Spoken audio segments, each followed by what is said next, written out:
L'association Les Amis de Gutenberg compte une vingtaine de membres. Elle a été créée en 2004 par Christian Davron. Depuis, il ne cesse de collecter à travers la France tout ce qui peut se rapporter à l'imprimerie. Pour lui, ce métier oublié fait partie de notre patrimoine au bois. Il y a encore 10 ans, le département comptait une vingtaine d'imprimeries. C'est un métier en fait qui est mal connu, ou qui a été mal connu, puisqu'il n'existe quasiment plus ce métier-là, c'est terminé.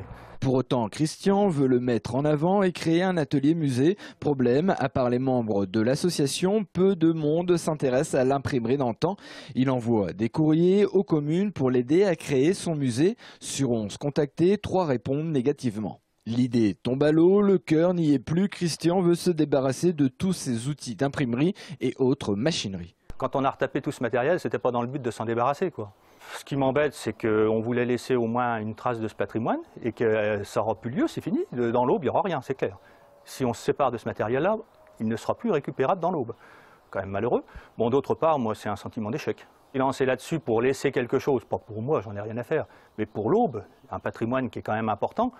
On ne sent pas l'intérêt, donc c'est un échec, quoi. Christian comme Michel, le vice-président de l'association, sont d'anciens professionnels de l'imprimerie. À 78 ans, Michel sait que d'anciens imprimeurs comme lui sont rares. Il aurait aimé continuer à transmettre son savoir.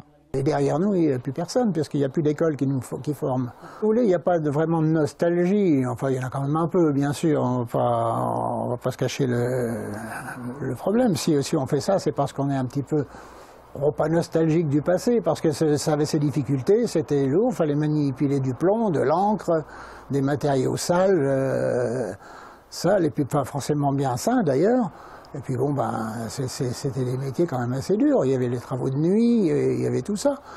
Mais ça nous plaisait, c'était notre métier, on ne faisait pas ça parce qu'on était obligé de le faire, on le faisait par plaisir.